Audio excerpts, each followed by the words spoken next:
what does it mean not to have that Jiminy Cricket?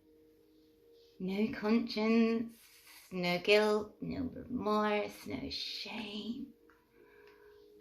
Are we psychopaths and monsters and evil and oh yeah, no, let's just cut that bollocks straight out. That's always where it tends to go. I do have my vices, but that's a bit fucking dramatic. This comes from a histrionic, grandiose narcissist. Right. Your conscience, right? Nobody could really explain what it is, but generally that's what we assign to people having, you know, brains that work in ways which are sympathetic to others, which have guilt, shame, morality, that understand kind of more neurotypical morality. We are within the chaotic cluster, so we are naturally chaotic.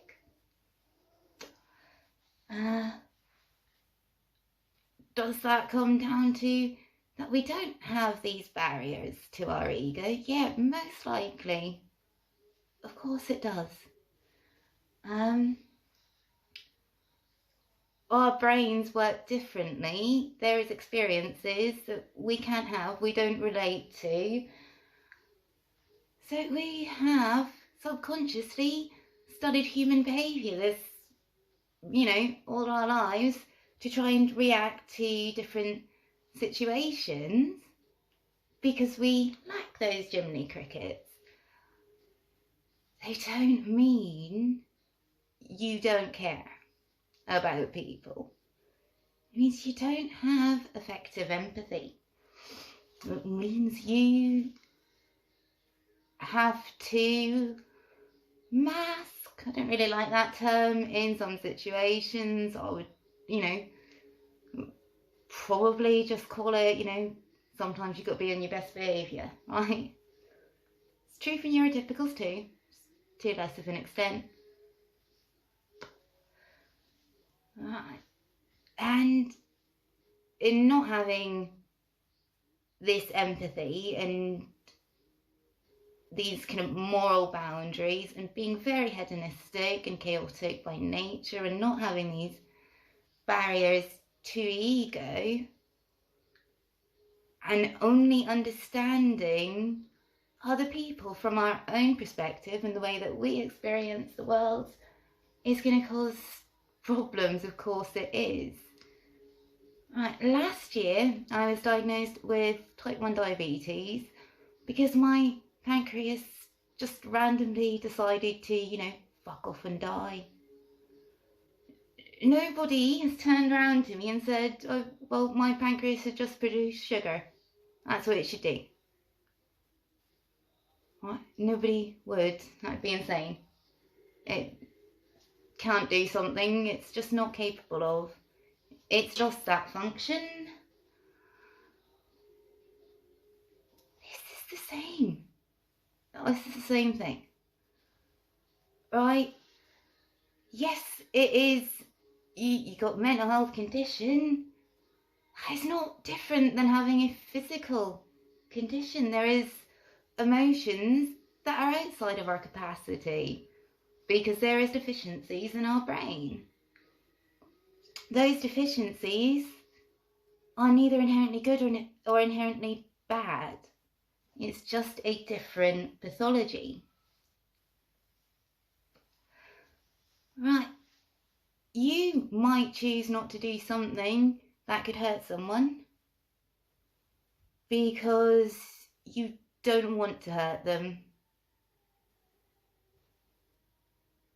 Same.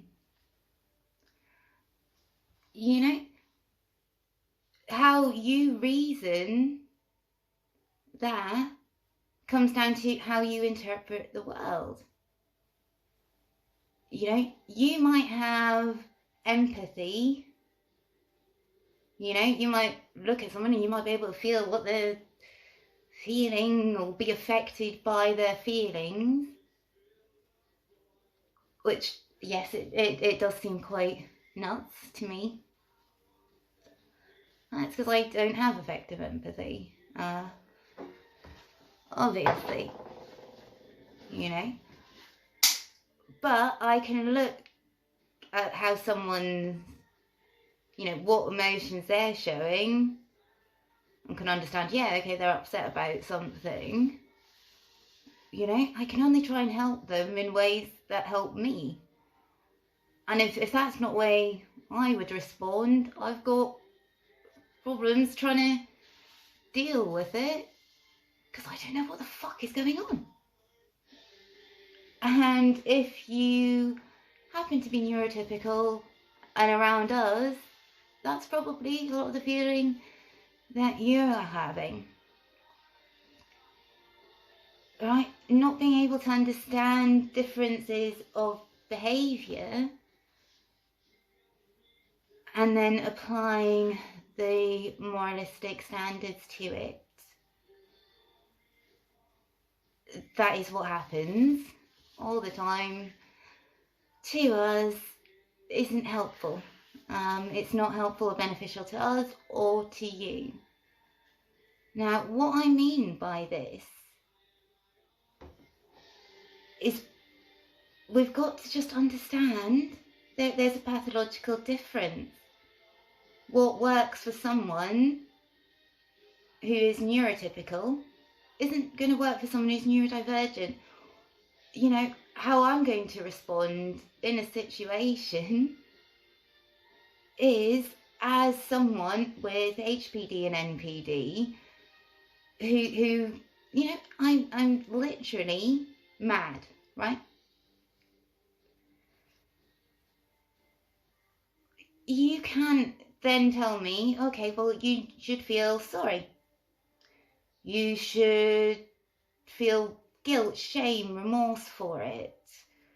You should behave like a normal person when you're not one. And why? Well, because that's what's expected in, you know, neurotypical society. The problem is you cannot understand my lived experience because it is very, very fundamentally and pathologically different to yours. And I'm struggling to understand yours too. But if you're the neurotypical one, your existence is very much fucking validated. Mine's not. You know?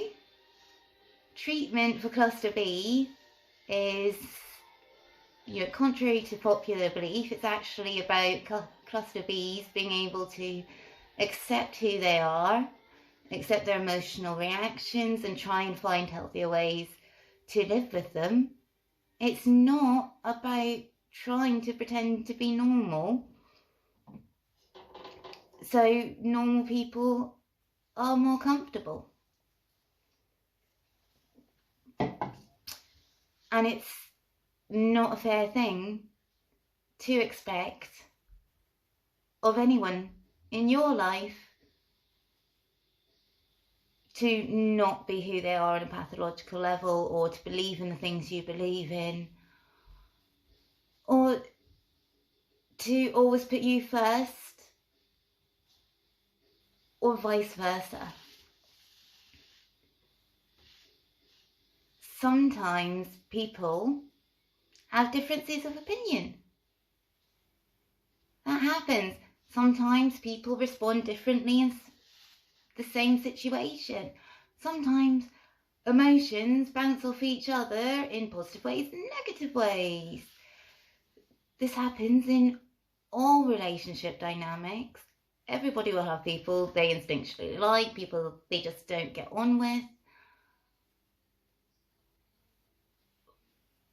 Why does this become so much bigger of a problem in cluster B relationships? Or any relationships where you've got neurodivergence? You know?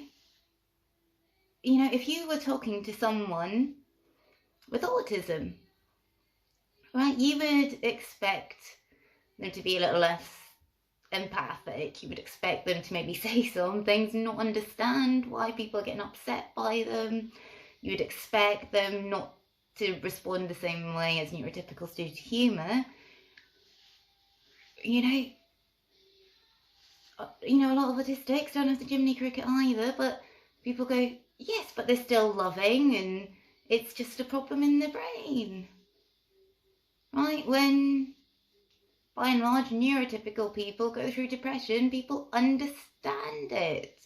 Because everyone feels depressed sometimes. Right? When anybody's drinking, if they start, you know, changing character, acting bizarre, people just go, oh yeah, well, they're fucking drunk. Right? There's an obvious explanation.